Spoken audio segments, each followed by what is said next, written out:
काल दिनांक 13 जानेवारी 2026 रोजी अ, यशोधरानगर पोलीस स्टेशन तपास पथकातील अधिकारी अंमलदार अ, सध्या चालू असलेल्या निवडणुकीच्या अनुषंगाने पोलीस ठाणे हद्दीत अवैध धंदे यांवर कारवाई करण्यासाठी पेट्रोलिंग करत असताना तपास पथकातील अंमलदार नितेश मिश्रा यांना मिळालेल्या माहितीप्रमाणे संगीता हायस्कूल जवळ एक संशयित वाहन पांढऱ्या रंगाचं वॉल्स वॅगन कंपनीची कार MH02 BR 8570 ही गाडी संशयितरित्या मिळून आल्याने तपास पथकाचे अधिकारी अंमलदार सदर गाडीकडे झडती घेण्याच्या उद्देशाने जात असताना सदर वाहनातील 4 इसमांनी पळून जाण्याचा प्रयत्न केला. त्या 4 इसमापैकी 2 इसम नामे अब्दुल नसीर उर्फ गोलू अब्दुल रहीम व 21 वर्ष व दिलशाद उर्फ दिल्ली सफर अन्सारी वय 22 वर्ष राहणार दोघंही गरीब नवाज नगर यशोधरानगर पोलीस ठाणे यांना त्यांचा पाठलाग करून पकडण्यात आलं. त्यावेळेस त्यांची व त्यांच्या ताब्यातील वाहनाची झडती घेतली असता सदर वाहनातून एकूण 1330 ग्रॅम प्रतिबंधित गांजा जो आहे तो मिळाला.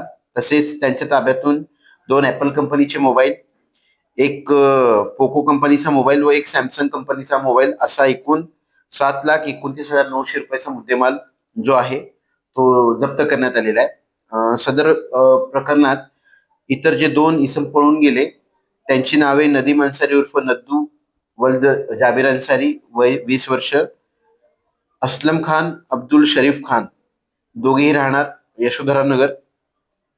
सदर 4 आरोपींविरुद्ध पोलीस कॉन्स्टेबल नितेश मिश्रा यांच्या तक्रारीवरून NDPS कायद्याअंतर्गत गुन्हा दाखल करण्यात आलेला आहे.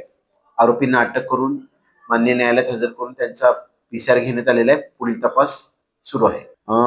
सदर प्रकरणी जी गाडी जप्त करण्यात आलेली आहे त्या तिच्या मालकीबाबत तपास सुरू आहे. अटक आरोपींचा दिनांक 17 रोजीपर्यंत PCR मिळालेला आहे.